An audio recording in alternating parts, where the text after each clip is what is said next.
All right, चलो आगे बढ़ते हैं। सप्लाई में सबसे इंपॉर्टेंट, बार बार जब भी इस चैप्टर पे वापस आओ, सबसे पहले क्या ओपन करने का? वो टेबल। कौन सा टेबल? सेक्शन नंबर 7 के बाइफर्गेशन का टेबल। वो टेबल जब एज लॉन्ग एज आपके नजर में भरा हुआ है पेज नंबर 2.8 पर, तब तक पूरा ओवरव्यू आपका बना रहेगा कि हम कहाँ हैं, है ना। सेक्शन 7 सब सेक्शन 1 किसकी बात करता है? Supply includes. इसके क्लॉज ए, क्लॉज बी और क्लॉज सी।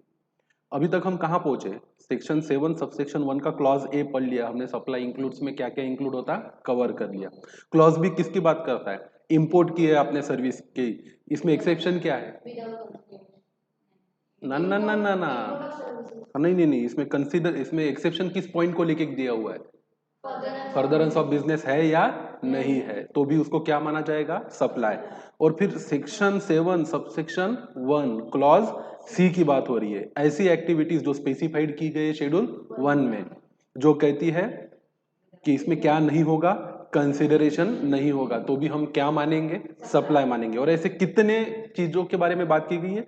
4 चीजों के बारे में, जिसको हम बोलते हैं पैरा 1, पैरा 2, पैरा 3, पैरा 3 और क्या पैरा 4। तो कल तक हमने क्या कवर किया था? पैरा 1 किसकी बात करता है? Para 1 disposal of business asset, not just asset, disposal of business asset, है ना।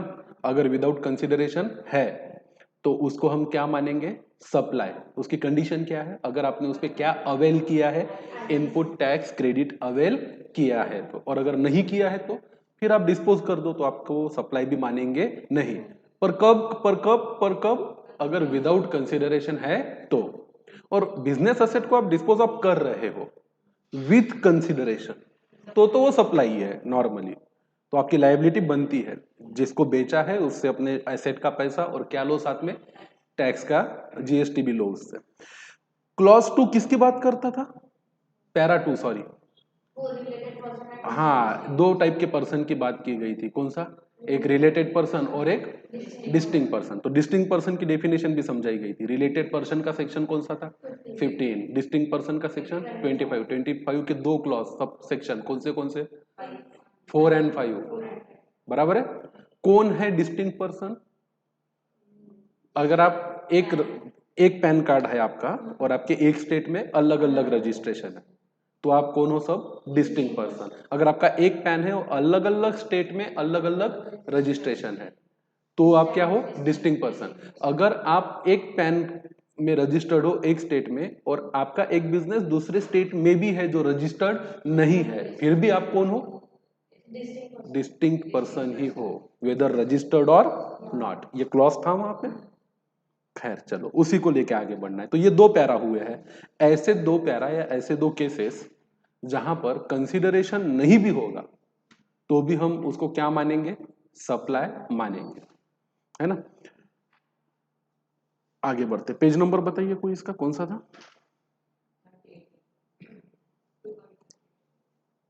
हम्म,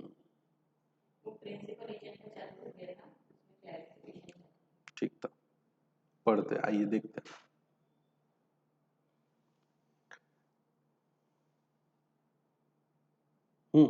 और भी कई सारी चीजें हमने पढ़ी थी। Pre requisite by employer to परक्यू, सॉरी प्री रिक्विजिट नहीं, perquisite by employer to employ.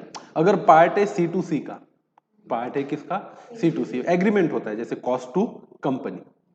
अगर उसके तहत ही आपको परक्यूजिट्स दिए जा रहे हैं, तो जो सेवाएं दी जा रही है एम्प्लॉई के द्वारा, किसको? अपने एम्प्लॉय को, उसको स्पेसिफिकली क्या नहीं माना जाएगा? सप्लाई माना नहीं जाएगा। और जाहिर सी बात है, अगर सप्लाई नहीं है तो उस पर जीएसटी भी चार्ज नहीं किया जाएगा। प्रिंसिपल एजेंट, इसकी बात हो रही थी, ये है पैरा 3 शेड्यूल 1 का। क्या हमने पढ़ लिया था क्या प्रिंसिपल और एजेंट के बारे में? हाँ, कल कर लिया था शायद, है ना। तो भाई कॉमन सेंस में कैसे मानना है कि अगर इसका एक जो इन्होंने एग्जांपल दिया था वो है कि इनवॉइस कौन इशू कर रहा है और किसके नाम से हो रहा है। एजेंट अगर इनवॉइस दे रहा है ऑन बिहाफ ऑफ क्या? Principal, then it is okay. Agent अगर खुद के नाम से इनवॉइस इशू कर रहा है तो एजेंट ही सप्लाई कर रहा है, तो प्रिंसिपल ने एजेंट को जब भेजा था तभी वो क्या हो चुका था? सेल्स या सप्लाई हो चुका। तो फिर यहाँ एक केसेस लिया था हमने अनमोल का और भोलू का। बराबर है, ये केस थोड़ा सा ध्यान में रखना। एक था टिनटिन बैंक का, और उन्होंने अपॉइंट किया था मंदार को ऑक्शनियर करके।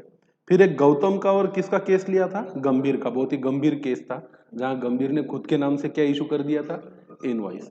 और एक कैरिंग एंड फॉरवर्ड एजेंट का भी एग्जांपल लिया था। रवि का हो गया था क्या हमारा, रवि और कवि एपीएमसी वाला, इस पे बनता है, इस पे सीए फाइनल में क्या बनता है, क्वेश्चन बनता है, कोई ना कोई केस स्टडी बनता है। You will have to come back to the section text and paras once we start solving the case studies. पहले तो पढ़ लेते हैं, फिर पता तो चले ना कि कौन से क्वेश्चन की सॉल्व करने के लिए कौन से पैराग्राफ में जाना चाहिए। अदरवाइज इतनी बड़ी बुक में कोई क्वेश्चन लेके बैठ जाओ तो पता ही नहीं चलेगा कि इसका आंसर किस सेक्शन में और किस चैप्टर में ढूंढना चाहिए। Clarification issued pertaining to del credit commission, del credit agent, DCA की बात हो रही है। अब ये डीसीए पे भी आ सकता है, क्वेश्चन बनता है, केस बनती है। पता है आप लोगों को सीए फाउंडेशन में डेल क्रेडिट कमीशन देते थे आप कंसाइनमेंट के बिजनेस में? कौन होता है, एक हमारा एजेंट होता है जो हमारे बिहाफ में क्या सेल करता है, गुड्स। उसके बाद वो अपना सेल बढ़ाने के लिए गुड्स को क्रेडिट पे भी सेल करता है। अगर क्रेडिट सेल है तो पॉसिबिलिटी है कि उसमें क्या आए, बैड डेट। वो बैड डेट भी कौन बियर करता है, हमारा एजेंट ही बियर करता है, और उसके बदले में हम उसे क्या देते हैं, कुछ एक्स्ट्रा कमीशन देते हैं, है ना। और इस एक्स्ट्रा कमीशन को क्या बोला जाता है, del credit commission.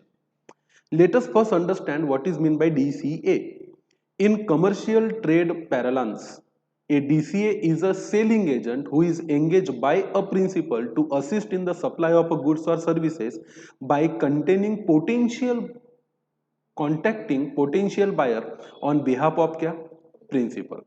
The factor that differentiate Dale credit agent from another agent is that DCA guarantees the payment to the supplier. वो गारंटी लेता है कि भाई माल आपका चाहे कैश में बिके, चाहे माल आपका क्या है, क्रेडिट में बिके, आपको पैसा मिलेगा, मतलब मिलेगा। और समझो बायर ने नहीं भी दिया तो मैं अपनी जेब से दूंगा। पर क्या इस केस में भी जब प्रिंसिपल ने एजेंट को बेचा और एजेंट ने फेयर डील के अंदर कस्टमर को बेचा, तो सप्लाई कब हुआ ऐसा माना जाएगा, एजेंट ने जब कस्टमर को एक्चुअली में बेचा तभी माना जाएगा। अब आप अगर डेल क्रेडिट कमीशन दे रहे हो तो मेरा कॉमन सेंस तो ये नहीं बोलता कि भाई आपने एजेंट को माल दिया तभी उसी पॉइंट पे क्या हो गया है, सप्लाई हो चुका है। ऐसा तो होना नहीं चाहिए। In such scenarios where the buyer fails to make a payment to the principal by the due date, Dell credit agent makes the payment to principal on behalf of क्या, buyer, effectively providing an insurance against default by buyer। तो आपका जो del credit agent है ये एक प्रकार से आपको इंश्योरेंस ही प्रोवाइड कर रहा है ना, कि बायर ने डिफॉल्ट भी किया तो भी हम आपको क्या देंगे, पैसा देंगे। और मुझे लगता है कि ये सारी कॉन्सेप्ट हमने बहुत अच्छे से क्लियर की है सीए फाउंडेशन में। कंसाइनमेंट का चैप्टर जब इसमें पढ़ते थे हम, तो हमारा ये कॉन्सेप्ट पूरी तरह से अच्छे से क्लियर था। वही चीजें वर्ड टू वर्ड जो यहाँ लिखी हुई है वो हमें समझती है।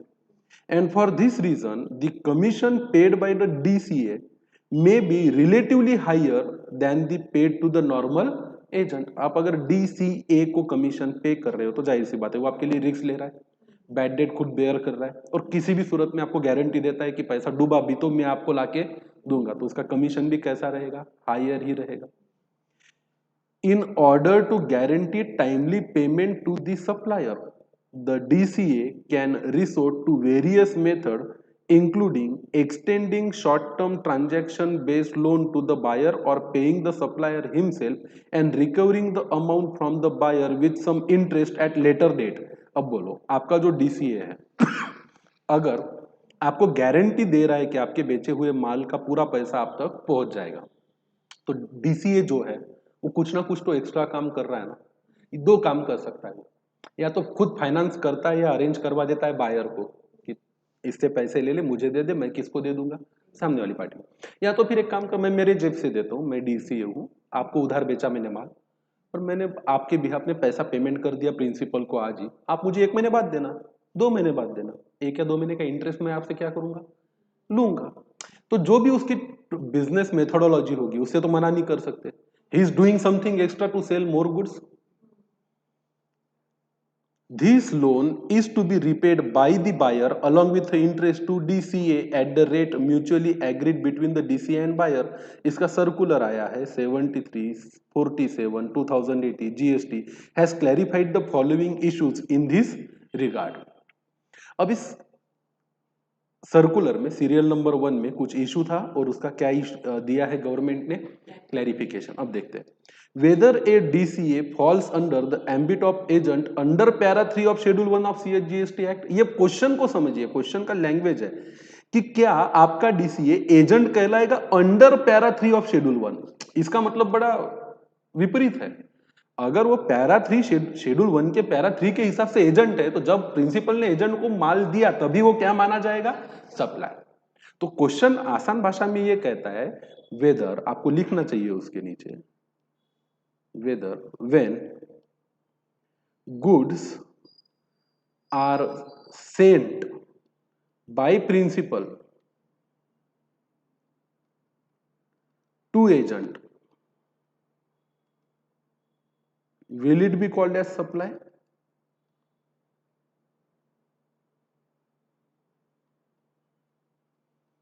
ये क्वेश्चन है एक्चुअली. तो इन्होंने लैंग्वेज इतनी आसान यूज करनी चाहिए थी. When goods are sent by principal to agent will it be called as supply. ऐसा नहीं बोला उन्होंने. कैसे वर्ड यूज किया है, वेदर आपका agent falls under the ambit of agent under para 3 of schedule 1 of GST act. अगर इस पैरा 3 के तहत आप क्या बन गए, एजेंट, तो इसका मतलब है कि प्रिंसिपल के द्वारा एजेंट को बिना कंसिडरेशन से भी माल दिया जाएगा तो भी उसे क्या मान लिया जाएगा, सप्लाई. अब क्या क्लैरिफिकेशन आया, बिना पढ़े बता सकते हो कि क्या आना चाहिए. नहीं होना चाहिए. अगर जेन्युइन डील है तो. अगर डील ऐसी है कि बाद में एजेंट अपने ही नाम से क्या इशू कर रहा है, इनवॉइस, तो फिर तो ये एक्चुअल में सप्लाई हुआ ही है. क्या लिखा है देखो, as already clarified while circular number 5731 of 2018 discuss किया था हमने पहले भी ऊपर वाले केस में. whether or not DCA will fall under the ambit of agent under para 3 of schedule 1 of the CGST Act depends on the following possible scenario.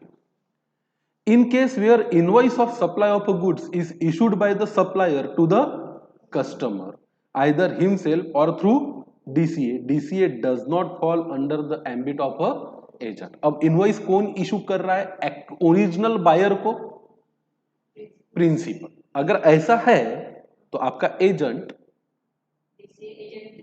हाँ, आपका जो DCA है वो इस पैरा के तहत आपका क्या नहीं है, एजेंट नहीं है. मतलब प्रिंसिपल ने जब अपने DCA को गुड्स भेजे थे बिना कंसिडरेशन के तो इसको सप्लाई नहीं मानेंगे हम, क्योंकि ये एक्चुअल में सप्लाई नहीं है, it's mere a transfer, stock का ट्रांसफर, हाँ कि ना. पर इस केस में, in case where invoice for supply of goods is issued by DCA in his own name, the DCA would fall under the ambit of क्या, agent.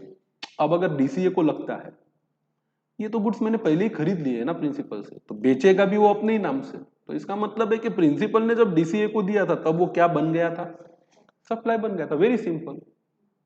मतलब चाहे वो एजेंट सादा हो या DCA हो, उससे कोई फर्क पड़ता नहीं है. जो लाइन का डिफरेंस है या फिर जो जो चीज है जो इसको साबित करेगी वो है कि इनवॉइस कौन इशू कर रहा है. तो थोड़ा कॉमन सेंस से सोचो इसको, तो आपको इसका सही जवाब मिलेगा. और कानून थोड़ी ना कॉमन सेंस को ताक पर रखकर बनाया गया है. इनकम टैक्स नहीं है ये. इनकम टैक्स एक ऐसा एक्ट है जिसमें कॉमन सेंस को कहाँ रख दिया गया है, पूरी तरह से खूटे पे टांग दिया गया है. कोई अब आप सैलरी का चैप्टर पढ़ो, फलाने क्लॉज में ये परक्यूजिट और ये सैलरी, इसका 2/3 ले लो, उसका 45 ले लो, दिस प्लस दिस का 1/2 ले लो, फिर इसमें से लोएस्ट ऑफ द 3 ले लो. ये बातें तो ना मेरे पल्ले ही नहीं पड़ती.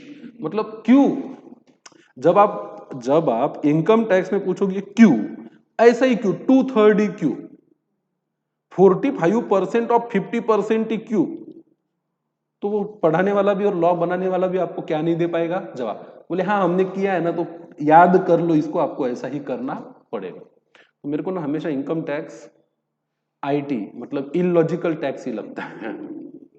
मुझे तो कभी रास नहीं आया. मतलब टैक्स पढ़ते पढ़ते मुझे क्या था, हमेशा चीजें लॉजिकली समझ में आए ना तो मजा आता है पढ़ने में। और कोई बोले इसको याद ही करना है, ऐसा ही करना पड़ता, लॉजिक नाम की कोई चीज नहीं है, तो उस सब्जेक्ट से ही मेरा क्या उठ जाता, फिर भरोसा विश्वास ही उठ जाता है। जिसमें बिना समझे सिर्फ याद करना पड़े, ये सैलरी का चैप्टर तो वैसे ही बकवास है। पता नहीं तुम लोग ही कैसे झेल लेते हो, पर महान है इनकम टैक्स पढ़ाने वाले भी और पढ़ने वाले भी। मैं तो सीए बन गया, पर नफरत है मुझे किससे income tax, I just hate it. चलिए आगे बढ़ते। वेदर फिर एक क्वेश्चन और पूछा गया था गवर्नमेंट से, जिसपे गवर्नमेंट ने क्या इशू किया अपना clarification. Weather a temporary short term transaction based loan extended by the DCA to the recipient या buyer for which interest is charged by the DCA is to be included in the value of good being supplied by the supplier principal where DCA is not an agent under para 3 of schedule 1 of CGST Act। मतलब transaction genuine है, transaction genuine है। Principal ने माल भेजा था किसको, अपने DCA को। DCA actually में सप्लाई नहीं है, कोई कंसिडरेशन नहीं है। उसके बाद डीसीए ने माल बेचा किसी मिस्टर बी को, इनवॉइस भी इशू किया प्रिंसिपल ने किसको, मिस्टर बी को। ए ने डीसीए ने पैसे भी दे दिए किसको, मिस्टर पी को या प्रिंसिपल को। पर जो अपना डीसीए है वो मिस्टर बी से पैसे बाद में ले रहा है विथ इंटरेस्ट। तो सप्लाई तो हुआ है, प्रिंसिपल के द्वारा मिस्टर बी को क्या हुआ है, सप्लाई हुआ। मान के चलो वो गुड्स थे 1 लाख रुपीस के, और 1 लाख के बदले हमारे डीसीए ने मिस्टर बी से 1,10,000 रुपया लिया। 10,000 ऑन अकाउंट ऑफ क्या है, इंटरेस्ट। तो सवाल पूछा गया था गवर्नमेंट से, डिपार्टमेंट से, कि ये जो 10,000 एक्स्ट्रा है, will this form part of क्या, सप्लाई। लॉजिकली क्या लगता है आपको, ये गुड्स के अगेंस्ट पैसा नहीं है, ये गुड्स के अगेंस्ट लिया गया 10,000 का पैसा नहीं है, ये पैसा है ऑन अकाउंट ऑफ इंटरेस्ट, बराबर है। और interest is nothing but a supply of money. Interest जब कोई किसी को पे करता है तो क्या सप्लाई करता है, मनी। और मनी को हम क्या नहीं मानते, गुड्स नहीं मानते। फिर क्या दिया होगा इन्होंने, देखो, in such scenario following activities are taking place, supply of goods from supplier to principal, from principal to recipient. ये तो सप्लाई तो एक्चुअली प्रिंसिपल के द्वारा किसको हो रहा है, ओरिजिनल बायर को। Supply of agency services from DCA to the supplier और the recipient or both. Service दोनों को दे रहा है अपना डीसीए, किसको सर्विस दे रहा है, प्रिंसिपल को भी और कस्टमर को, बराबर।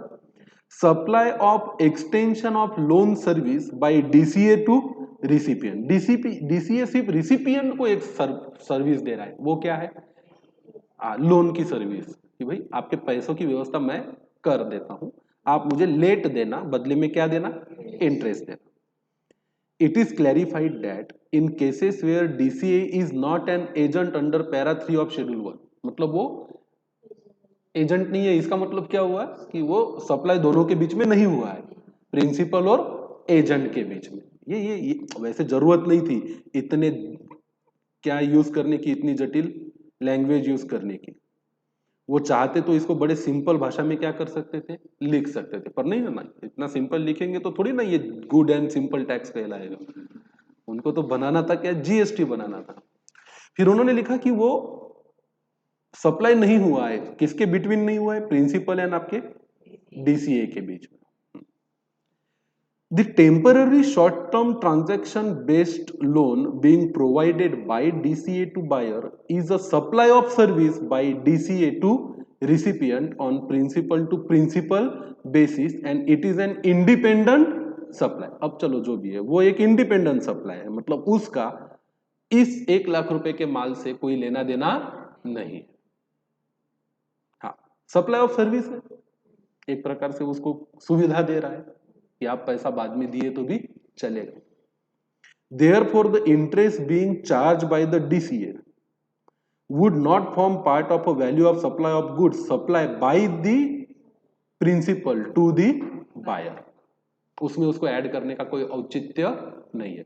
यहां पे भी ट्रिक है, अब देखो, अगर ये जो डीसीए है ये 10,000 रुपए एक्स्ट्रा लेता है किससे, बायर से, और उसे वो दिखाता है कि इट इज अ कमीशन, तो वो टैक्सेबल सप्लाई बन जाएगा, क्योंकि सर्विस का नाम है क्या, कमीशन।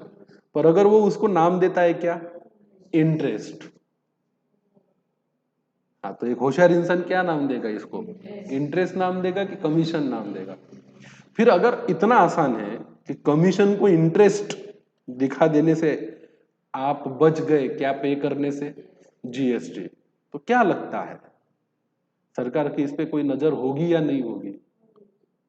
मतलब अभी अभी आपने एक अकाउंटिंग एंट्री पास की ना, जहां पीएनएल में क्रेडिट तो हो रहा है, वेदर बाय नेम ऑफ क्या, इंटरेस्ट, और बाय नेम ऑफ क्या, कमीशन, और आपके कैश बैंक में डेबिट भी हो रहा है, कैश बैंक क्या, रिसीवेबल। कितना आसान है, फिर कमीशन को क्या नाम दे दो, इंटरेस्ट नाम दे दो, फिर तो मुझे लगता है बहुत कुछ बचाया जा सकता है। हर कमीशन की इनकम को कौन सी इनकम दिखा दो, इंटरेस्ट इनकम, और किससे बच जाओ, जीएसटी से बच जाओ। खैर, सोचना इस पे, समय इसका भी जवाब आपको देगा।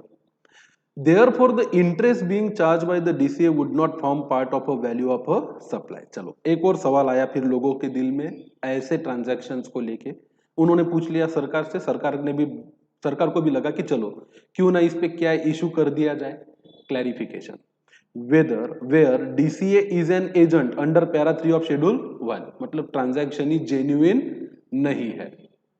जब प्रिंसिपल ने एजेंट को माल बेचा था तो वो भेजा नहीं था, वो बेचा ही था, वो सेंड नहीं किया था, वो सेल ही किया था।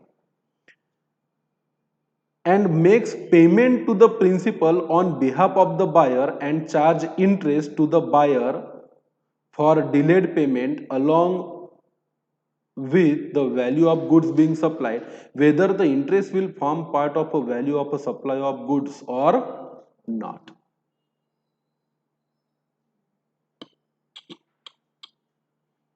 सोचो केस क्या है।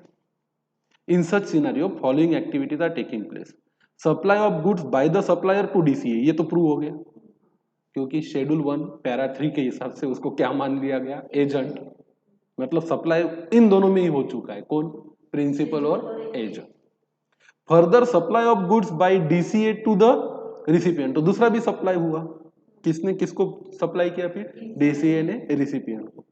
Supply of agency services by DCA to the supplier और the recipient, both both DCA दोनों को ही सर्विसेज दे रहा है अपने, दोनों के लिए काम कर रहा है, प्रिंसिपल के लिए भी जो कि है प्रिंसिपल, पर जीएसटी की नजर में वो क्या नहीं रहा, प्रिंसिपल नहीं रहा, और वो तो बायर को भी सर्विस दे रहा है। Extension of credit by DCA to क्या, रिसिपिएंट, भाई सीधी सी बात है, आपके डीसीए ने आपसे माल खरीद लिया, वो सामने वाले को उधारी में बेचा, वो उससे ज्यादा पैसा ले रहा है, माल का भी ले रहा है और इंटरेस्ट भी ले रहा है, आपको थोड़ी ना इंटरेस्ट देगा वो, आपको तो किसका पैसा देगा, माल का ही पैसा देगा।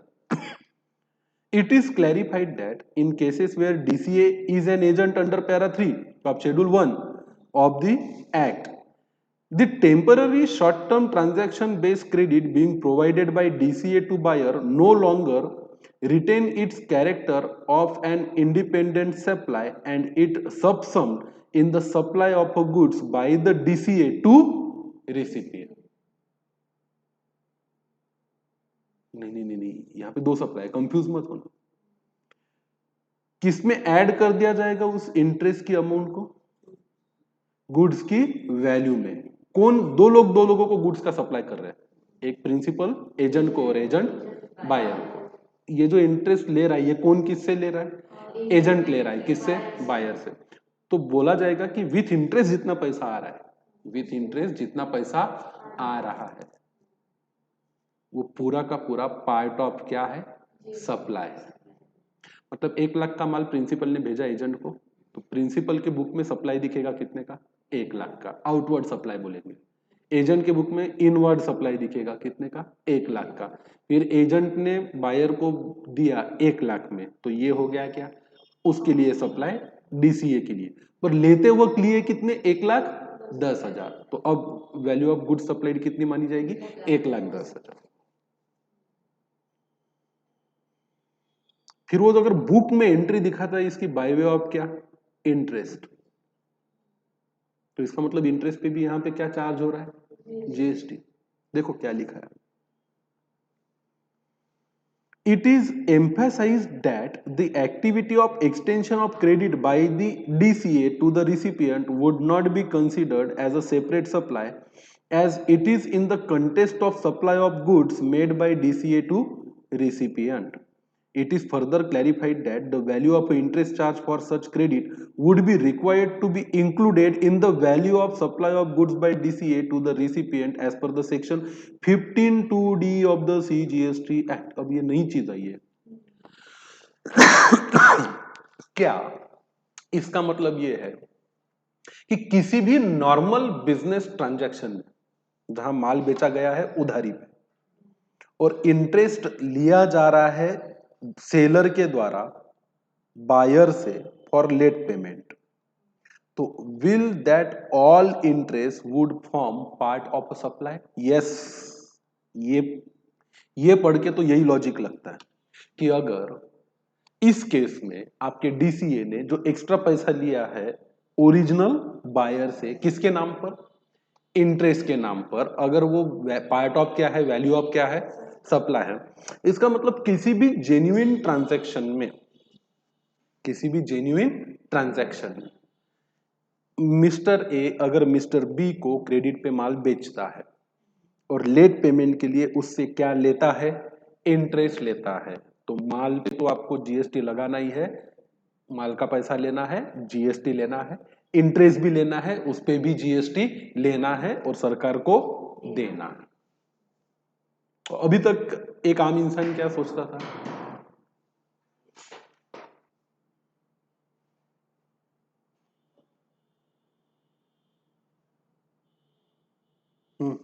क्या सोच रहे थे हम कि इंटरेस्ट अगर डिलेड पेमेंट अगेंस्ट गुड्स या अगेंस्ट सर्विस लेते हो तो it form part of a supply. आमतौर पे इंटरेस्ट को कहां क्रेडिट करता है इंसान? अपने पीएनएल में।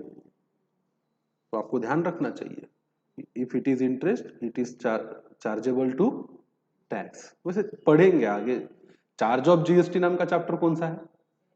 Third chapter. सेकंड, अभी तो सप्लाई की बात कर रहे हैं, अभी तो जीएसटी को चार्ज करने की बात नहीं कर रहे। पहले तो ये तय करना पड़ेगा ना कि सप्लाई है या नहीं है। सप्लाई है तो ही उस पर संभावना बनेगी कि जीएसटी लगना है या नहीं लगना।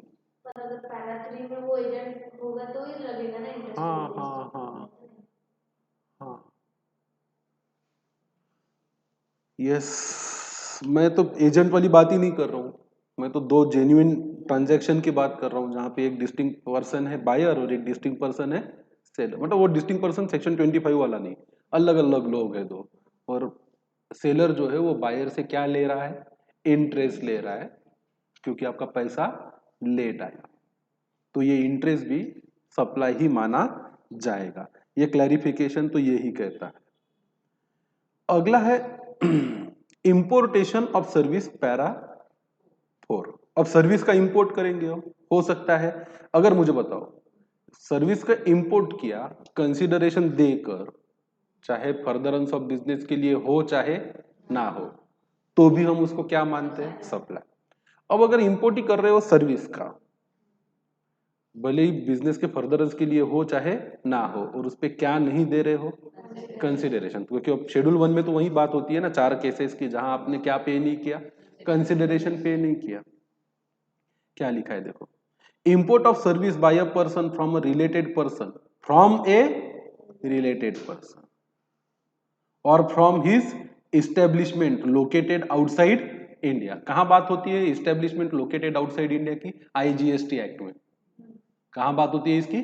आईजीएसटी एक्ट में। Without consideration in the course of furtherance of business shall be treated as क्या? Supply. In course of furtherance of business होगा तो ही, अगर फ्री में सर्विस मंगाई है आपने but not in a course of furtherance of क्या? बिजनेस। मतलब आपका ही कोई रिलेटेड पर्सन है, आपकी बुआ यूएसए में सेटल्ड है, पढ़ाती है वहां पे किसी यूनिवर्सिटी में, और वो ऑनलाइन आपके बच्चे को कोचिंग भी दे रही है कि चल बेटा तेरा स्कूल बंद है, लॉकडाउन है, why not, why shouldn't I teach you. तो चलो वो मैथ और फिजिक्स पढ़ाने लगी। सर्विस तो इंपोर्ट हो रही है, कोई कंसिडरेशन है क्या? नहीं है। क्या सप्लाई माना जाएगा क्या? नहीं माना जाएगा। अब कंफ्यूजन यही बढ़ता है, खिचड़ी क्यों बनी है जीएसटी की? छोटी छोटी चीजों में नजर हटी, दुर्घटना घटी। आपको हर चीज को ध्यान से समझना है। बिना कंसिडरेशन के सर्विस आई तो उसको सप्लाई मानेंगे, अगर और अगर वो क्या है, फर्दरेंस ऑफ बिजनेस के लिए है। तो कंसिडरेशन दे के सर्विस इंपोर्ट की है, फिर आप कुछ भी करो उसका, पर्सनल नेचर की है तो भी सप्लाई मानेंगे, फर्दरेंस ऑफ बिजनेस के लिए तो भी सप्लाई मानेंगे। अब क्या कर सकते हैं, इसकी कोई गोली तो नहीं आती कि ये टैबलेट खा लो आप भूलोगे नहीं। ऐसा तो कुछ है नहीं, याद रखना पड़ेगा, प्रैक्टिस करनी पड़ेगी, बार बार क्या करना पड़ेगा, रिवाइज करना पड़ेगा। पर एक है, इन प्रैक्टिकल लाइफ जब आप आर्टिकलशिप करते हो या इस सब चीजों पे काम करते हो, once in a life time if you handle the case practically, तो फिर वो जो कॉन्सेप्ट है वो पढ़ने से भी ज्यादा स्ट्रांग होता है। That's why I always believe to teach GST it is very must to practice GST, and to practice GST it is even equally important to read GST. फर्क पड़ेगा, आपको भी ये समझ में आएगा, पर्टिकुलरली जो लोग क्या कर रहे हैं आर्टिकलशिप। तो कभी ऐसी कोई केस आ जाए तो उस केस ओरिएंटेड प्रोविजंस को पढ़ लेना, समझ लेना, उस पर काम करना, फिर आपको इसको याद रखना और समझना उतना कठिन जाएगा नहीं। पर ये सब मौके आने चाहिए, ऐसे सब प्रोफाइल में आपके काम आने चाहिए। झुमरू मिला क्या? झुमरू का example, Jhumru associate received a legal consultancy services from its head office located in Malaysia. The head office has rendered such services free of cost to each branch office in India. क्या है किस्सा? झुमरू एसोसिएट ने consultancy service मंगाई अपने ही head office जो situated है कहां? Malaysia में। सर्विस भी प्रोवाइड की उन्होंने कहां? ब्रांच ऑफिस में जो इंडिया में होगा। Since Jhumru associate and the head office are related person, section 15, service received by Jhumru associate will qualify as a supply even though the head office had not charged anything from it. अब ये जाती नहीं लगती क्या आपको? भाई बेटा बैठा है इंडिया में, पापा बैठे हैं मलेशिया में, पापा ने दो राय की बातें बता दी किसको? बेटे को, कि बेटा ऐसा नहीं ऐसा करते हैं। सरकार खड़ी हो गई, पापा से बात की, पैसा निकालो। यही है। क्या है, फर्दरेंस ऑफ बिजनेस के लिए आपने क्या मंगाई? Consultancy services. चंपक की बात करते हैं। Champak, a proprietor registered in Delhi, has sought architect services from his son located in US with respect to his newly constructed house in Delhi. अच्छा, बताओ अब ये क्या चीज है? बिजनेस से कोई लेना देना है क्या? नहीं। बाप अपने बेटे से क्या मंगा रहा है? आर्किटेक्ट की सर्विसेज। जाहिर सी बात है फोकट में ही बताएगा। बेटे ने कोई चार्ज किया क्या पापा को? नहीं। पर क्या फर्दरेंस ऑफ बिजनेस के लिए है क्या? Although service have been received by Champak without consideration from his son, a related person, it will not qualify as a supply since the same has not been received in course or furtherance of business. पर अगर यही factory के design को बुलाते पापा तो वो क्या होता? सप्लाई होता। और आते हैं, चलो बात किस चीज की हो रही है? सप्लाई के इंपोर्ट की, जहां आपने क्या पे नहीं किया? कंसिडरेशन। क्या वो सप्लाई है? हाँ, अगर यूज हुआ इन फर्दरेंस ऑफ बिजनेस, अदरवाइज नहीं है। सिंपल लाइन ऑफ डिफरेंस है, कठिन कुछ नहीं है। जीएसटी में कठिन ऐसा कुछ नहीं है, बड़ी प्रॉब्लम नहीं है, छोटी छोटी बहुत सारी प्रॉब्लम है, जिनको अगर एक साथ करके देखो तो क्या नजर आता है कि कोई ना कोई बड़ी प्रॉब्लम है, ऐसा है ही नहीं। आइए, सेल्स प्रमोशन स्कीम पे भी काफी बहस हुई जीएसटी जब आ रहा था तब, और अभी भी चल रही है ये बहस। क्या लिखा है? A number of sale promotion scheme are commonly employed by the business to increase the sales volume or to encourage the use of a trial of a product or services so that new customer get attracted toward the products। क्या आप देखते हो क्या trial पे आपको free में कोई चीजें ऑफर की जाती है? अरे सर, अरे मैडम, यूज तो करके देखिए। मैगी खिला देंगे आपको, किसी नूडल्स ही खिला देंगे भलते कंपनी के, ये बोलेंगे कि फ्री है हमारे तरफ से। कोई क्रीम ही ला के दे देंगे आपको, बोले लगा के देखो 7 दिन में निखार आ जाएगा। भाई ऐसी कोई किसी की ताकत नहीं है ऐसी कोई क्रीम निकाले जो बोले सीए स्टूडेंट लगा इसको एग्जाम्शन पक्का है। एक ऐड ऐसी दे के तो देखनी इन लोगों ने, बाजा बजा देंगे भारत देश के सीए स्टूडेंट ऐसे किसी क्रीम का। फिर एक ऐड आएगी, मैं बहुत निराश थी, 3 बार अटेम्प्ट देने के बाद भी पास नहीं हो रही थी, फिर मुझे मिला एग्जाम्शन एंड लवली 7 दिन में 60 मार्क्स पता नहीं इन लोगों में इतनी डेयरिंग नहीं है। जब हमें पता है कि ऐसी कोई क्रीम नहीं आ सकती तो किस्मत बदलने वाली क्रीम आती है, इस पे सीए स्टूडेंट बिलीव करते हैं, मैंने देखा है। क्यों करते हैं भगवान नहीं, भगवान जाने। चलो फिर हमने तो ये देखा है कि बहुत सारी कंपनी फ्री में क्या देती है, गुड्स देती है। For instance certain section of trade and industry such as pharmaceutical company often provide drug sample to their stockist, dealers, medical practitioners etcetera. ये होता है, दवाई बनाने वाली कंपनी अपने स्टॉकिस्ट को, डीलर्स को, केमिस्ट को या डॉक्टर्स को फ्री में क्या देती है, सैंपल्स देती है कि आप रेफर कीजिए अपने पेशेंट को, नहीं मरा तो अगली पेशेंट को भी कर सकते हो ये बोल के। और sometimes companies announces offers like buy one get one free. ये तो बहुत देखा है हमने, है ना, buy one soap and get one soap for free, और get one toothbrush along with the purchase of a toothpaste। हाँ, टूथपेस्ट के साथ टूथब्रश आता है। As we have already seen that as per section 7 subsection 1 clause A, the goods or services which are supplied free of cost without any consideration shall not be treated as supply except in case of activities mentioned in schedule 1 जो अभी पढ़ा of the GST Act। In view of the same, few sales promotion schemes have been examined as under। अगर consideration नहीं है तो वो क्या नहीं है, सप्लाई नहीं है। Free sample and gifts, samples which are supplied free of cost without any consideration do not qualify as supply under GST except where the activities fall with in the ambit of schedule 1 of कौन सा act, CGST. अब schedule 1 में कितने para है, 4। पहला para कौन सा है, हाँ, ट्रांसफर या डिस्पोजल ऑफ बिजनेस एसेट। दूसरा पैरा कौन सा है, related person and distinct person के बिटवीन ट्रांजैक्शन हुआ बिना कंसिडरेशन के तो भी क्या माना जाएगा, सप्लाई। पैरा 3 किसकी बात करता है, प्रिंसिपल से एजेंट की तरफ गया। पैरा 4 इंपोर्ट करते हैं किसका, सर्विस का। मतलब इन 4 चीजों के अलावा कोई 5वीं चीज लिखी है कि शेड्यूल 1 में, तो फिर रूल तो क्लियर है कि जहां कंसिडरेशन नहीं वहां सप्लाई। तो अगर आप कोई चीज फ्री दे रहे हो, एक पे एक फ्री दे रहे हो, पैसा एक का ले रहे हो, तो एक चीज को सप्लाई माना जाएगा, दूसरी फ्री चीज को सप्लाई नहीं माना जाएगा।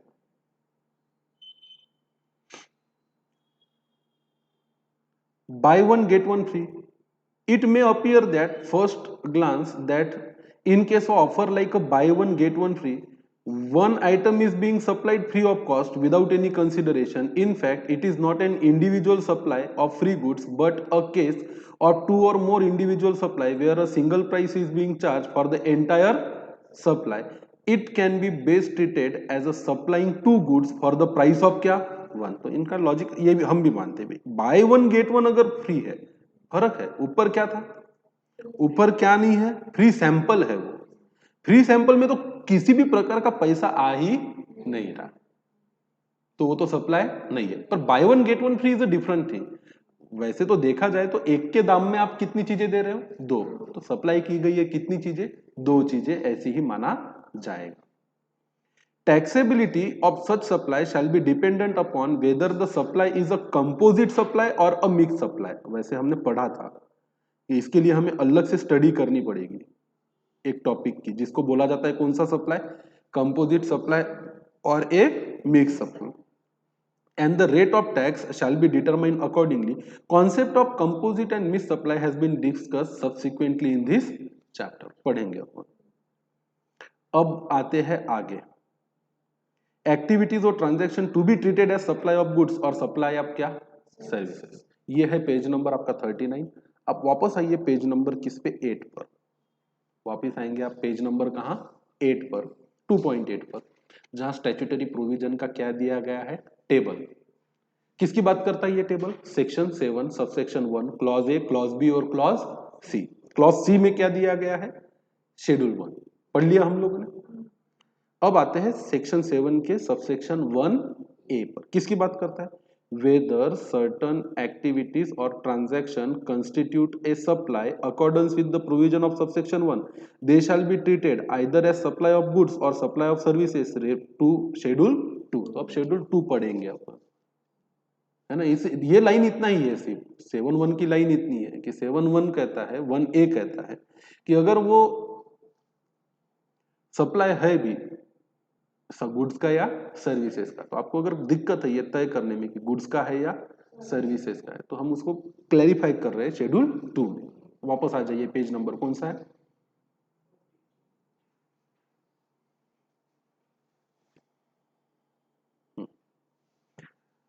अब आते हैं section 7 1A of act classifies certain activities या transaction constituting supply either as a supply of goods or supply of service. Schedule 2 to the act contains the list of activity. Schedule 2 में क्या है, एक्चुअली कुछ नहीं है।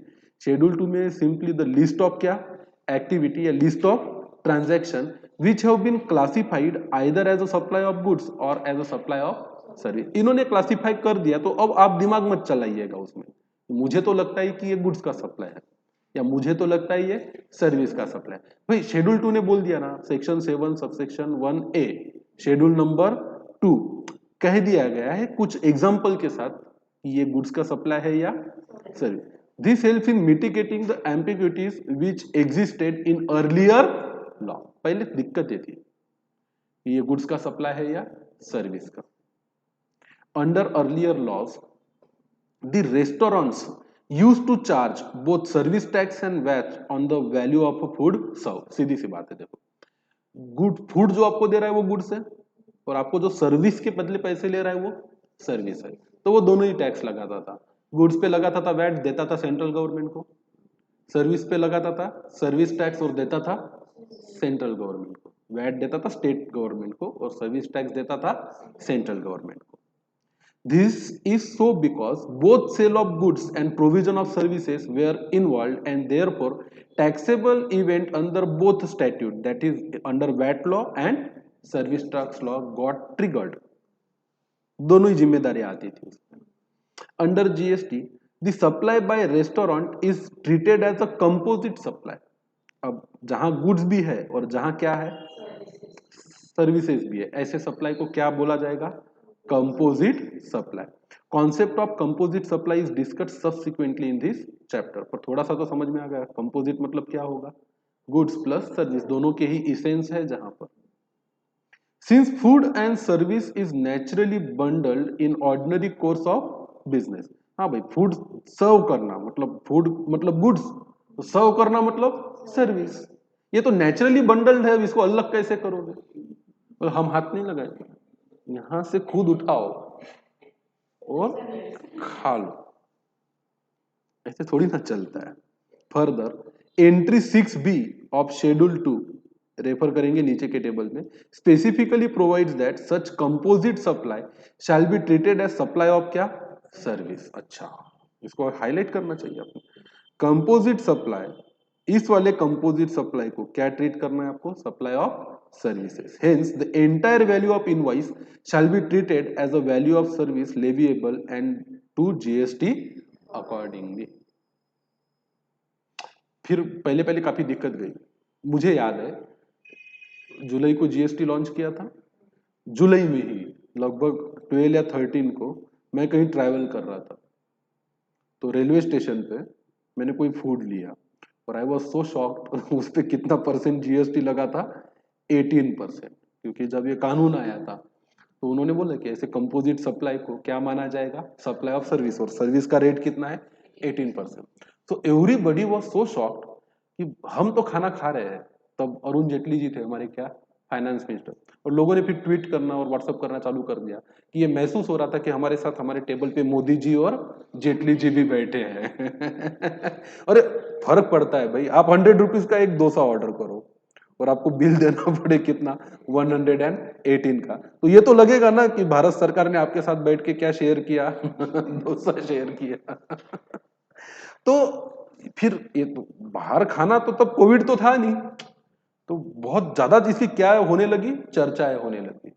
फिर हम amusement park गए, तो वाटर था वहां पे, स्विमिंग टैंक वगैरह था पानी का, तो उसमें फोटो ली हमने, मैं थी, वाइफ थी मेरी, फैमिली थी, सब लोग थे। फिर मेरी एक फोटो थी अकेले की, अकेले की मैंने एक फोटो क्लिक करवाई और फेसबुक पे डाल दिया उसको, having fun with Arun Jaitley और Narendra Modi and 18 others.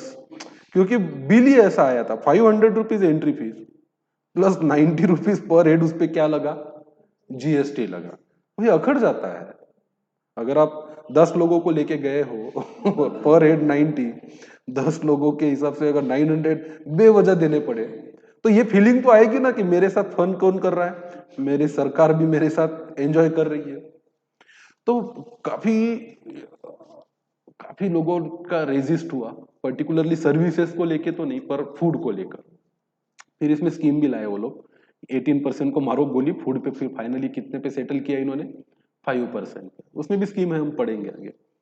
The matter listed out in Schedule 2 are primarily those which has been entangled in a litigation in the earlier regime owing to their complex nature and susceptibility to double taxation. अब schedule 2 में सिर्फ वही चीजों को डाला गया है जिसको लेके पहले के कानूनों में खींचातनी थी कि ये गुड्स का सप्लाई है या ये सर्विस का। और अब जब गुड्स और सर्विस टैक्स ही एक हो गया, तो अब तो ये तय करना पड़ेगा ना कि ये गुड्स का सप्लाई है या सर्विस का सप्लाई। फिर इसके लिए बनाया गया है एक शेड्यूल 2। क्या लिखा है इसमें देखो, दीज आर एज फॉलो, यहां पे लिस्ट है और कुछ नहीं, और आगे लिख दिया है nature of supply, supply of goods है या सप्लाई ऑफ सर्विस है। सर्विस है तो 18% लगाओ आज की तारीख के हिसाब से, और गुड्स है तो जो भी एचएसएन का गुड्स है उसके उस प्रकार से क्या लगेगा, टैक्स लगेगा। एक्टिविटी है ट्रांसफर की, any transfer of title in goods, Shivaji sells readymade garment to its क्या, कस्टमर। भाई गुड्स ही तो बेचे है ना, तो सप्लाई ऑफ सर्विस का तो सवाल आता ही नहीं है। तो ये इलुस्ट्रेटिव एक लिस्ट दे दी कि समझ जाओ आप। दूसरा, any transfer of right in goods, undivided share in goods without transfer of title in क्या, गुड्स। एग्जांपल दिया है, genius equipment limited gives a machinery on rent to Suhasi manufacture. क्या वर्ड इंपॉर्टेंट है इसमें, without transfer of title in goods. अगर चीजों को इस्तेमाल करने का राइट दे रहे हो आप किसी को, चीजों को इस्तेमाल करने का क्या दे रहे हो, राइट। शेयर को डिवाइड भी नहीं कर रहे कि इतना लेके जा, इतना पार्ट तेरा हमेशा के लिए, ऐसा भी नहीं है, उसको कोई डिवीजन भी किया नहीं है, वो एक ही चीज है। फिर भी उसका हक आप किसी को दे रहे हो, तो जाहिर सी बात है इस्तेमाल करने का हक ही दे रहे हो। अगर टाइटल ट्रांसफर नहीं हो रहा है और कोई आपकी चीज को क्या कर रहा है, इस्तेमाल कर रहा है, फिर वो चीज कोई भी हो, चाहे वो मशीन हो या कोई और वस्तु हो, गुड्स हो, अगर उसके इस्तेमाल की परवानगी, परमिशन आपने किसी को दी है, तो इसको माना जाएगा सप्लाई ऑफ क्या, services. Are you getting my point. जैसे आपका लाचा शादी में आपने पहना था, फिर आपको उसका कोई काम नहीं आया, तो किसी और की शादी में आपने भाड़े से दे दिया।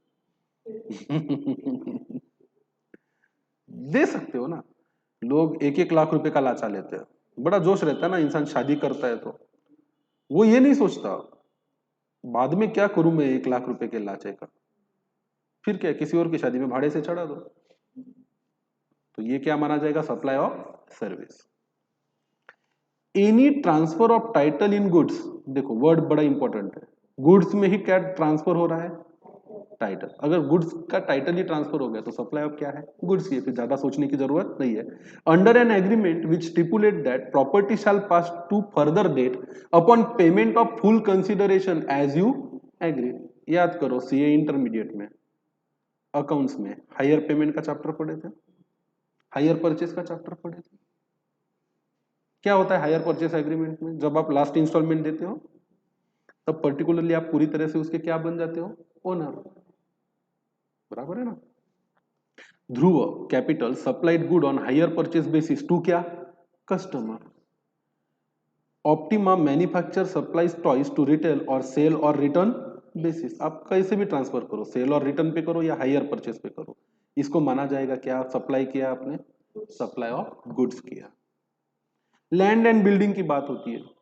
अब गुड्स की डेफिनेशन ही बड़ी इंटरेस्टिंग है। गुड्स मतलब any kind of immovable property. Goods की डेफिनेशन में कहा मूवेबल प्रॉपर्टी पड़ा था क्या, अरे मूवेबल प्रॉपर्टी क्या? हाँ, मूवेबल प्रॉपर्टी, उसमें क्या नहीं था, इमूवेबल प्रॉपर्टी नहीं था। तो फिर लैंड एंड बिल्डिंग गुड्स हो सकती है क्या, कभी जिंदगी में लैंड एंड बिल्डिंग को गुड्स कहा जा सकता है क्या, बिल्डिंग को तो देख सकते हो, छू सकते हो, तो है तो आई टेक्निकली क्या है, वो गुड्स है, पर क्योंकि वो इमूवेबल है और गुड्स की डेफिनेशन ही कहती है goods is any kind of movable property या मूवेबल आर्टिकल। एनी लीज या टेनेंसी या क्या है, easement licence to occupy land, lease agreement for land, ये क्या माना जाएगा, supply of service. Any lease और letting out of a building including a commercial industrial और रेसिडेंशियल कॉम्प्लेक्स फॉर बिजनेस और कॉमर्स होली और partly, shop let out in a busy market area, supply of क्या है, service है। Treatment of process, अच्छा फिर building अगर बेच ही दी तो सप्लाई ही नहीं है, क्योंकि बिल्डिंग गुड्स ही नहीं है, टाइटल ही ट्रांसफर कर दिया, बिल्डिंग बेच के या लैंड बेच के क्या ट्रांसफर कर दिया, टाइटल, आता ही नहीं जीएसटी के परव्यू में, क्यों, क्योंकि वो क्या नहीं है, गुड्स ही नहीं है। पर हाँ, बिल्डिंग अगर लीज आउट की है, रेंट पे दी है तो सप्लाई का सर्विस हुआ है। एनी एग्रीमेंट और प्रोसेस, ट्रीटमेंट ऑफ प्रोसेस है, एनी एग्रीमेंट और process which is applied to another person good, जैसे Damani Dyeing House dyes the clothes given by Shubham Textile Limited on job work basis. हम क्या करते हैं, हम सीधा डाई करके देते हैं कपड़ों को, तो कपड़े की मिल कपड़ा बनाती है पर वो उसको कलर करती नहीं है, फिर वो बंडल्स बनाती है, हमको बोलती है इसको ब्लू कर दो, इसको रेड कर दो, इसको पिंक कर दो, इसको ऑरेंज कर दो, हम बोले ठीक है कर देंगे। फिर उनका माल आता है, हम उसको क्या करते हैं, डाई करते हैं और वापस भेज देते हैं। अब ये सप्लाई ऑफ गुड्स है या सर्विस है, टेक्निकली ये सप्लाई ऑफ क्या है, सर्विस। फिर आप बोलोगे सर हमारा कलर तो गुड्स है, जो उसके कपड़ों पे लगकर उसकी फैक्ट्री में चला गया, ना ना ना, इसको बोला जाता है जॉब वर्क टाइप का काम, मैं आपका क्या करके दूंगा काम। फिर कुछ भी हो, जैसे किसी की कोई एक आयरन पार्ट मैन्युफैक्चर है, स्टील का एक पार्ट बनाता है और उसने आपको बोला कि मुझे ये 4 जगह पे होल करके चाहिए, तो इसको फैब्रिकेशन जॉब बोलेंगे, हम क्या बोलेंगे, फैब्रिकेशन। फिर उसके वो स्टील के बड़ी बड़ी प्लेट्स आई और जहां जहां उसको ड्रिल करके चाहिए था हमने करके वापस भेज दिया, तो क्या सप्लाई किया हमने, सर्विस सप्लाई की। बराबर है। तो ये है थर्ड पॉइंट, शेड्यूल 2 की बात हो रही है, सेक्शन 7 सबसेक्शन 1A, जो ये कहेगा कि आपको अगर दिक्कत है कि whether this is supply of goods और सप्लाई ऑफ सर्विसेज, तो हम उसको क्लैरिफाई किए देते हैं। ये सारे केसेस कहां से उठाई उन्होंने, पहले के जमाने की fighting, whether it is a goods और it is a supply, sorry service. आगे क्या है, ट्रांसफर ऑफ बिजनेस एसेट, ये तो हो चुका है अपना पहले, ट्रांसफर ऑफ बिजनेस एसेट है, बराबर है, तो इसको क्या मानेंगे हम, ट्रांसफर ऑफ गुड्स ही मानेंगे। विदाउट कंसिडरेशन भी किया और इनपुट लिया है तो क्या मानेंगे, सप्लाई मानेंगे। फिर वो यहां वापस क्यों आया हो, देखो, goods forming part of a business asset are transferred or dispose of by और under direction of a person carrying on the business so as no longer to form part of those asset whether or not for a consideration। अब भाई आपके assets है, ऐसे goods है जो आपके business के क्या थे, एसेट्स है, तो सर्विस सप्लाई ऑफ क्या माना जाएगा, गुड्स। वैसे कोई खास जरूरत थी नहीं इस प्रकार के क्या देने की, क्लैरिफिकेशन को देने की। गुड्स हेल्ड या use for business are put to private use और made available to any person for use for any purpose other than business by और under direction of a person carrying on the business whether और not for consideration. सुनो, goods या property किसकी है? Business की है। अब इसको यूज कौन कर रहा है? प्राइवेट पर्पस के लिए। कंपनी का आदमी भी कर सकता है, मालिक भी कर सकता है, या किसी और को करने भी दे सकता है। देखो, एक कंपनी में बारात आई थी और कंपनी के एसेट्स का क्या हो रहा था? यूज हो रहा था, गेस्ट हाउस का, लॉन का, फैसिलिटी का। जैसे एग्जांपल दिया है, Arunoday a sole proprietor owns a laptop use for making office presentation. He transfer said laptop to his son for making क्या? School project. ओके, जाहिर सी बात है, पापा अगर बच्चे को स्कूल प्रोजेक्ट के लिए क्या देगा? लैपटॉप देगा। क्या देगा? लैपटॉप देगा। तो उसका कंसिडरेशन लेगा क्या? नहीं लेगा। इसको भी हमने क्या माना है? Supply of services. और यहां पे दे दिया कि बिजनेस असेट को वेदर फॉर कंसिडरेशन और नॉट। तो भाई बड़ा रिस्की है। अगर कोई आपका बिजनेस है, आपका बहुत बड़ी कंपनी है, प्रीमाइसेस है, बहुत बड़ा लॉन है, गेस्ट हाउस है, और एक दिन जीएसटी ऑफिसर आके देख ले यहां तो पार्टी चल रही है न्यू ईयर की कंपनी के ही लोगों की, क्या बोलेगा वो? मैं तो मानता हूं कि यहाँ पे विदाउट कंसिडरेशन पर्सनल यूज के लिए बिजनेस की प्रॉपर्टी का क्या किया गया है? यूज करने दिया गया है। तो मैं तो मानूंगा कि ये क्या हो रहा है? यहाँ पे सप्लाई ऑफ सर्विस हो रहा है। और भरी पार्टी में 31st नाइट को बोल देगा भरो चालान हो सकता है क्या? कानून पढ़ ले तो मुझे तो लगता है बिल्कुल हो सकता है। इसीलिए फिर लोग बोलते हैं कि इट इज नो और ए गुड्स एंड सिंपल टैक्स। बोले ऐसी ऐसी चीजें मत लिखो जिससे पढ़ने वाले को भी अजीब महसूस हो और पढ़ाने वाले को भी अजीब महसूस हो। तो सोचो फिर ऑफिसर और जो सच में बिजनेस कर रहे हैं उन पे क्या बीतती होगी। कठिन है। Goods forming part of assets of any business carried on by a person who ceases to be a taxable person shall be deemed to be a supplier by him in the course or furtherance of his business immediately before he ceases to be a taxable person। इसको कितना भी पढ़ लो 3 बार घूम के, समझ में आने वाला नहीं है। इसके लिए फिर पढ़ना चाहिए सबसे अच्छा क्या? एग्जाम्पल, अरुण एक ट्रेडर है, is winding up his business. बेचारा जीएसटी से तंग आकर अपना क्या बंद कर रहा है? Business. Any goods left in stock shall be deemed to be supplied by him। OMG।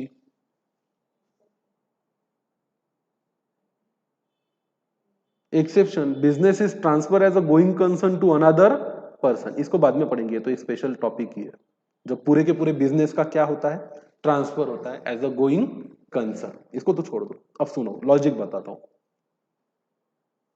Ram एक ट्रेडर है। राम ने 2 यूनिट्स ऑफ टॉयज खरीदे अपने बिजनेस में। एक टॉय था 100 रुपीज का, दूसरा टॉय था 100 रुपीज का। पहले टॉय पे उसने 12 रुपए का जीएसटी भी पे किया, दूसरे टॉय पे भी 12 रुपए का जीएसटी पे किया। तो पहला टॉय हुआ 112 का, दूसरा भी हुआ 112 का। टोटल उसने पैसा चुकाया 224। 200 उसका परचेस है, 24 उसके पास क्या है? आईटीसी है, जीएसटी का। एक टॉय बेचा उसने कस्टमर को 150 रुपीज में, ठीक है। उस पे 18 रुपए क्या लिया उसने? जीएसटी। उसने अपना क्रेडिट यूटिलाइज कर लिया। उसने अपना क्या यूटिलाइज कर लिया? क्रेडिट। अब भी उसके पास एक टॉय पड़ा है और कुछ क्रेडिट भी पड़ा है। 24 में से 18 गए, कितने रुपए का बैलेंस क्रेडिट है? 6 रुपए का। अब उसके पास एक क्या पड़ा हुआ है? टॉय पड़ा हुआ है। अब उसने फैसला किया कि बिजनेस बंद कर देता। गवर्नमेंट को अब तक कितना पैसा मिला? 18 रुपए। कितना मिलना चाहिए था? 24। अब वो बिजनेस बंद कर रहा है, तो ये ट्राई का कंज्यूमर तो वो खुद ही हो गया। तो ये माना जाएगा कि वो जो बचा हुआ माल है ना, वो भी उसने क्या कर दिया? सप्लाई ही किया है। इसलिए जब आप बिजनेस क्लोज करते हो तो आपको जीएसटीआर 10 नाम का एक रिटर्न भरना पड़ता है, जिसमें आपको ये बताना होता है कि क्या कोई ऐसा स्टॉक है मेरे पास जिसपे मैंने इससे पहले क्या अवेल किया है? Input tax credit. बेचोगे अगर आप उसको तो जिसने खरीदा उससे क्या लोगे? जीएसटी। और किसे दोगे?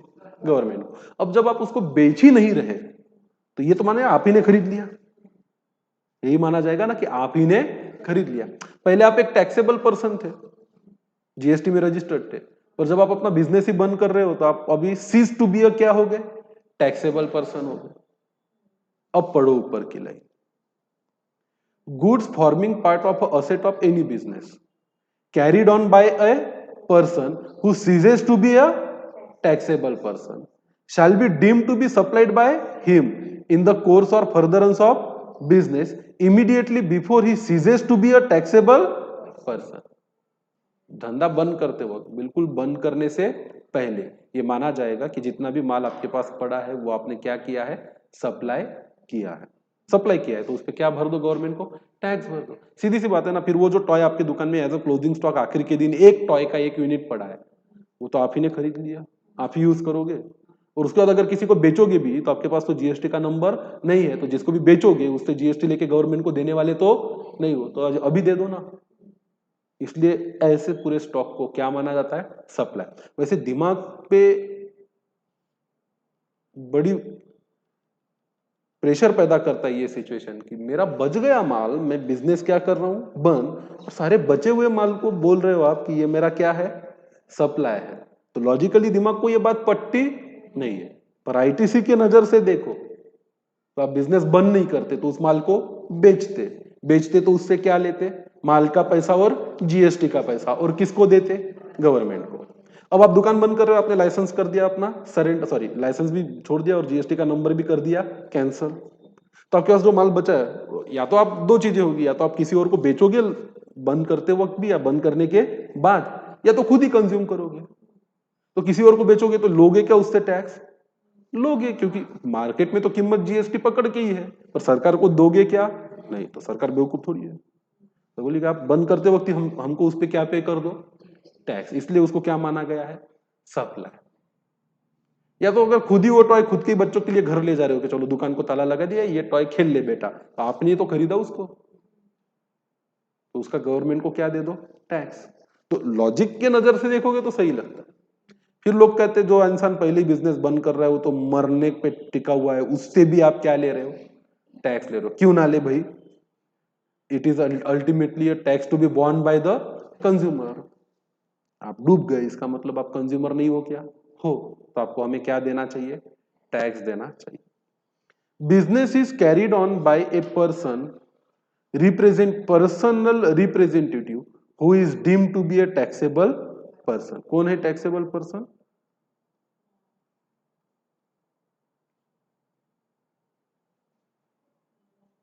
business is carried on by a personal representative who is deemed to be a taxable person। आपका बिजनेस अगर आपका रिप्रेजेंटेटिव भी कैरी ऑन कर रहा है, कई लोग होते हैं जो खुद बिजनेस कैरी करते नहीं है, अपना एक रिप्रेजेंटेटिव अपॉइंट करते हैं।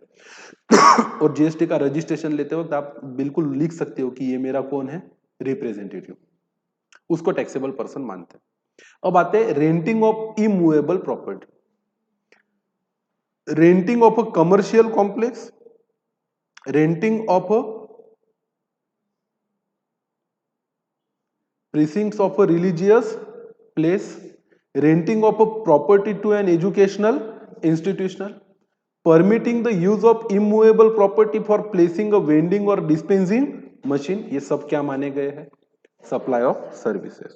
अब अगर आप कंस्ट्रक्शन कर रहे हो कॉम्प्लेक्स का, बिल्डिंग बना रहे हो, सिविल स्ट्रक्चर खड़ा कर रहे हो, तो क्या माना जाएगा कि आपने गुड्स सप्लाई की है या सर्विस सप्लाई की है। अगर आप भाड़े से देते हो तो उसको सप्लाई ऑफ क्या माना जाता है, service.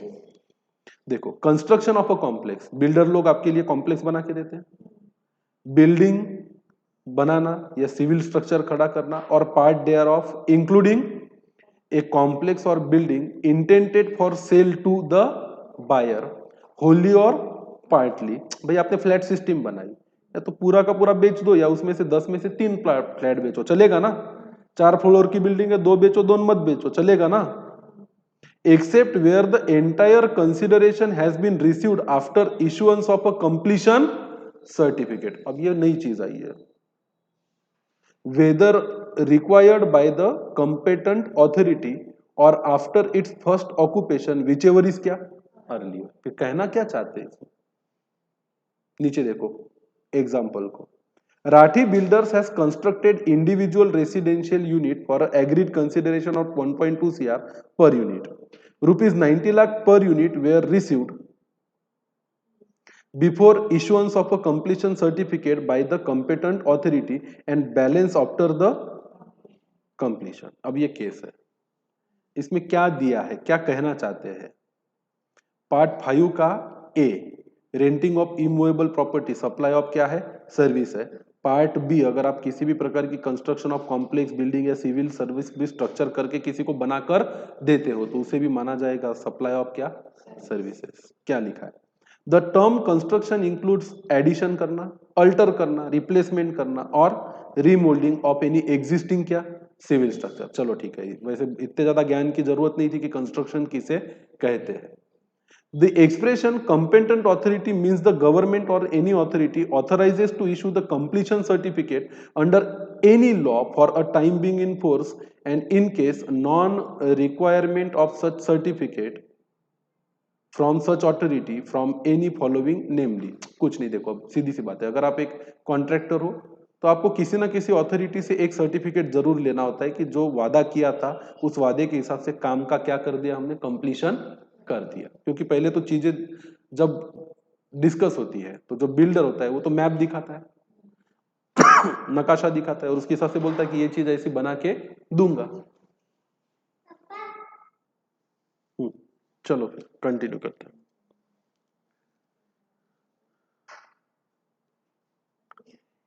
An architect registered with the, कौन दे सकता है कंप्लीशन सर्टिफिकेट? दे सकता है आपको, हु, यहां पे बाजू में लिख लो, who can issue,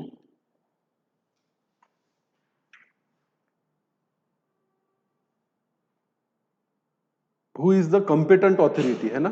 who can issue the completion certificate. तो हमारे देश में अलग अलग कायदे हैं, इसके हिसाब से एक आर्किटेक्ट जो रजिस्टर्ड है with the council of architect, ये आपको दे सकता है क्या? Completion certificate. Chartered engineer registered with the institution of engineers India, ये दे सकता है आपको क्या? Completion certificate. A licence surveyor of a respective local body or the city or town or village development या प्लानिंग अथॉरिटी, ये लोग आपको इशू कर सकते हैं क्या? Completion certificate. तो फिर जाहिर सी बात है, आप बिल्डर हो, आपने चीज बनाई, उसके बदले में आपको मिला क्या? Completion certificate. इसका मतलब है कि आपने जो वादा किया था वो चीज का सप्लाई हो चुका है और वो चीज कोई गुड्स नहीं है, वो चीज है सर्विस। अगला है टेम्पररी ट्रांसफर और परमिटिंग यूज और enjoyment of any intellectual property right. Temporary transfer of क्या किया आपने? पेटेंट किया, तो ये भी ट्रांसफर ऑफ क्या माना जाएगा? Service. Development, design, programming, customisation, adoption, upgrading, enhancement, implementation of IT software, जैसे Suvidha solution develops and accounting software for क्या? बिजनेस। और इन्होंने यूज करने को दिया किसी को तो क्या माना जाएगा कि क्या सप्लाई किया है? सर्विस सप्लाई किया। agreeing to obligation to refrain from an act or to tolerate an act or a situation or to do an act। अगर आपके साथ आपको पैसे मिलते हैं किसी ऐसी चीज के लिए जहां आप कोई काम करने के लिए पैसे लेते हो या कोई काम ना करने के लिए पैसे लेते हो या कोई काम बर्दाश्त करने के लिए कि तेरे को जो करना है कर, मैं कुछ बोलूंगा नहीं, और इन सब चीजों के बदले आपको क्या मिले? पैसे, तो माना जाएगा ना कि आपने उसको क्या प्रोवाइड की है? सर्विस प्रोवाइड की है। अब cable operator Sakharam has entered into the agreement with cable operator Atmaram that Sakharam will not provide cable connection in the specified area where Atmaram is providing the connection। ये इसको बोलेंगे हम no compete agreement constitute the supply of क्या? Service. अब बोलो, दो cable वाले एक दूसरे के गला काटने पे तुले हुए थे केबल लेके कि इस केबल से मैं तुझे फांसी लगाऊंगा या खुद को फांसी लगाऊंगा। फिर दोनों ने बोला कि मरने मारने से अच्छा है तू मेरे एरिया में मत आ, मैं तेरे एरिया में। तो अब यहाँ पे थोड़ा सा सखाराम अग्रेसिव था। सखाराम बोले मैं तो दूंगा तेरे एरिया में। आत्माराम ने सोचा काम करे, सखाराम इधर आ, इधर आ, इधर आ सखाराम, ये 50,000 रुपये रख और इधर अपना मुंह दिखाने का नहीं। तो सखाराम होशियार था सखाराम ने बोला ठीक है 50,000 लेता हूं, दोबारा तुम्हारे एरिया में क्या नहीं दूंगा? किसी को कनेक्शन नहीं दूंगा। तो कमाया ना सखाराम ने 50,000, बदले में क्या दिया? अपनी सेवाएं दी है, कुछ ना करने का वादा दिया है। बुक में एंट्री क्या पास करेगा सखाराम? बैंक अकाउंट को डेबिट और नो कॉम्पिट एग्रीमेंट इनकम को क्रेडिट या अदर इनकम को क्रेडिट करेगा। अब ये अदर इनकम क्या है? सप्लाई ऑफ सर्विस है। हालांकि फिर सखाराम ने बोलना चाहिए ठीक है भाई आत्माराम 50,000 दे, साथ में 9,000 अलग से दे, 18% का जीएसटी। आत्माराम बोलेगा ठीक है ये भी दे देता हूं करना पड़ेगा।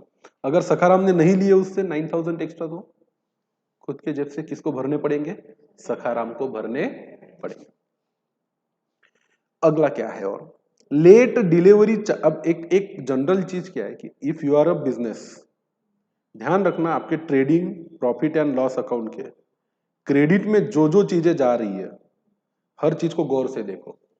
ये एक सिंपल एक अकाउंटिंग टर्म में बात करूं तो everything which get credited to your trading account PNL directly to your reserves और capital account could somewhere form part of your income, मतलब कहीं ना कहीं आपके हाथ से क्या हुआ है?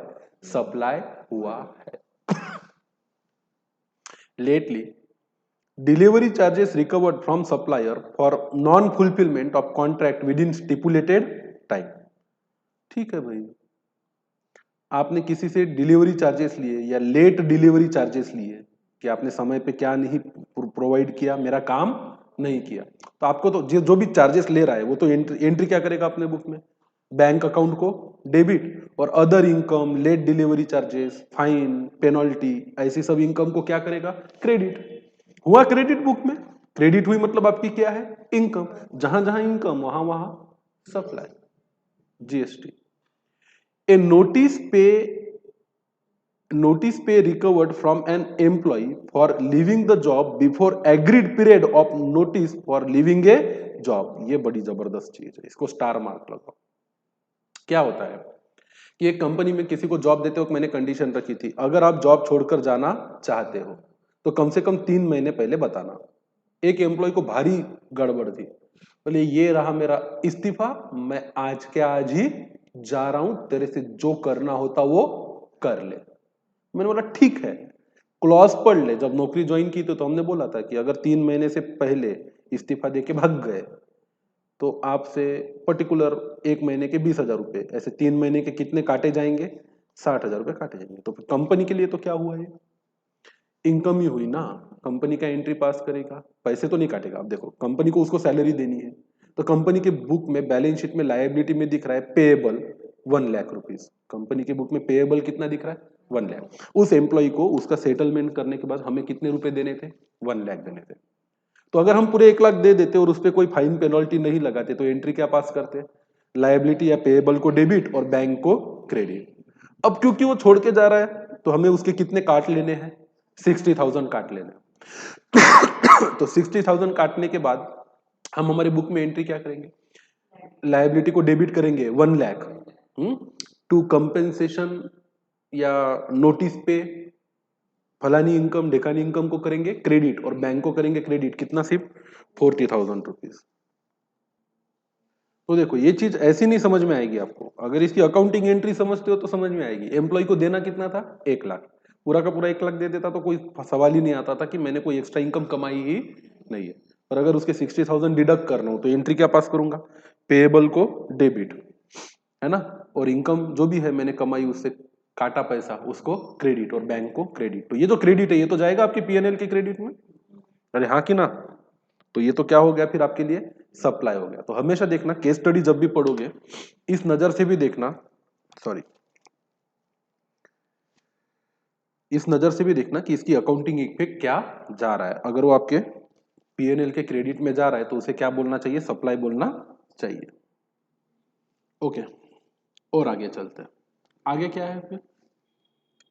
अगला है transfer of right to use the goods for any purpose. जैसे मशीनरी गिवन ऑन क्या? हायर है, सप्लाई ऑफ क्या है? सर्विस है।